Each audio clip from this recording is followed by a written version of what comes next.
Okay, here's some tail light replacements you can get at Princess Auto.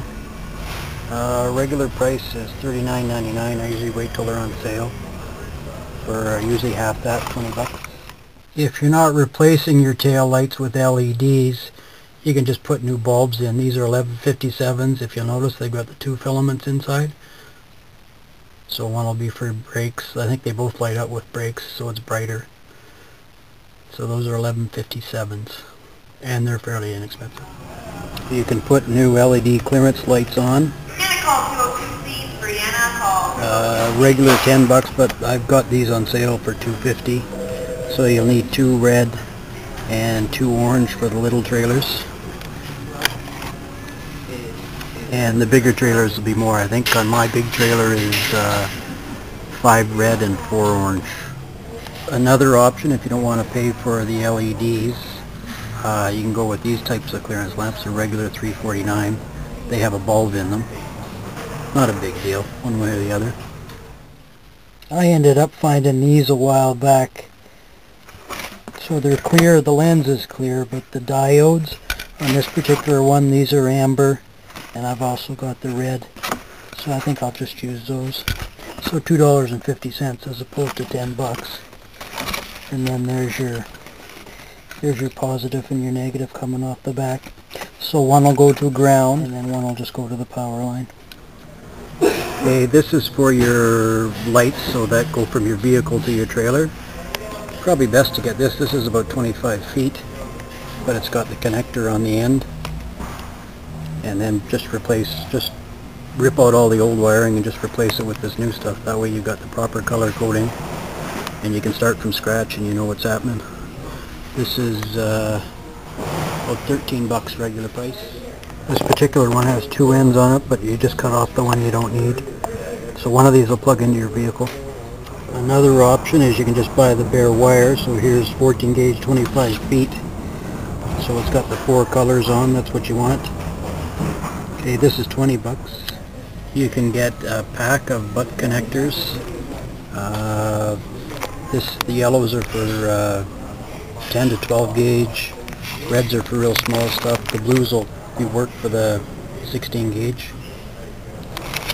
You can either buy a mixture or you can get separate packs that have what you need. So this here is 25 piece. This is for 22 to 18 gauge. So right now I've got you using, I think you've got 14, 16 and 12 gauge wire that you'll need. Get yourself a tube of this. Basically it's dielectric grease. Got different names for it. Get some ring terminals. So these are for 16 to 14 gauge, so basically they've got that. Okay, you can also get the yellow ones, which are for the 12 gauge and 10 gauge. There's the yellow ones. You can get a bunch of cable ties. These will come in handy. Okay, and this loom will come in handy if you're running wires under the trailer. Some of these connectors you'll need as well. So this is for the 10 and 12 gauge wire, but then this plugs into that post on your fuse panel. You'll need the blue color as well. Have one of these on hand. Make sure you have a good one. So this will be for cutting and crimping your wire. Get a good set. These are 25 bucks, but they're worth it. You can get a cheap one, but you'll be sorry.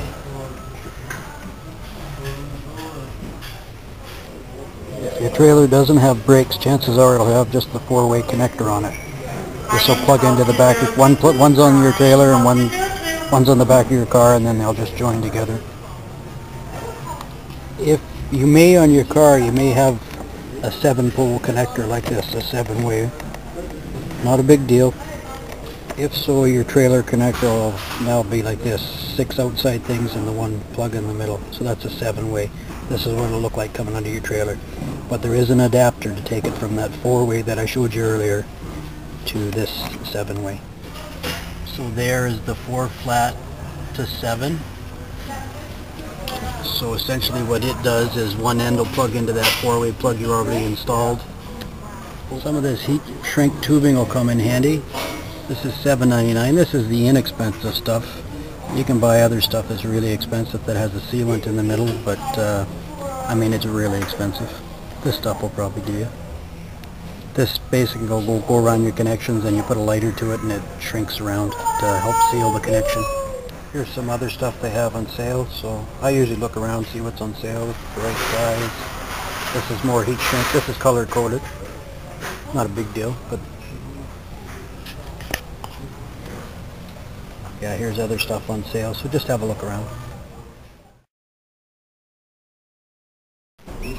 For your interior lighting, you might want to get a roll of this. This is 16 gauge, 100 feet, primary wire black. Get a roll of white also. 25 feet of 12 gauge primary wire white will also come in handy. Again, if you look around, sometimes they have deals. They were clearing all this stuff out at one time. You'll need something like this for your inside electrical. This isn't for your running lights. This is for your inside. It's just a fuse panel. Regular $14.99, but they usually go on sale for half price. And that fuse panel will just take these regular kind of fuses like this. Again, you can wait for these to be on sale. They don't have a price on them here right now.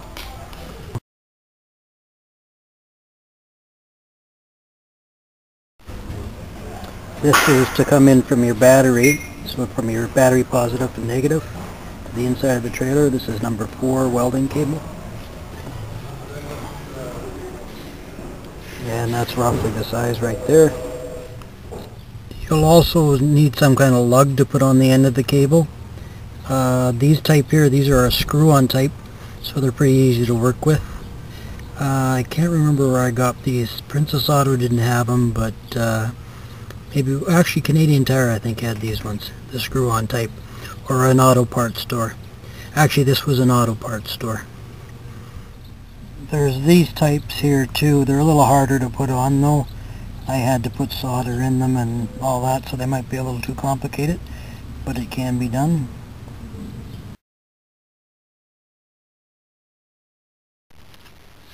For quickie repair wiring jobs, I usually keep some wire connectors, twisting wire connectors on hand. Rolls of electrical tape. Black is the standard, but you can also buy color-coded stuff, red, green, browns. I usually have some of that on hand as well. One of these test lights will come in handy. This clamp goes to ground, and then you just touch one of the wires, and if this lights up, you know you have a connection.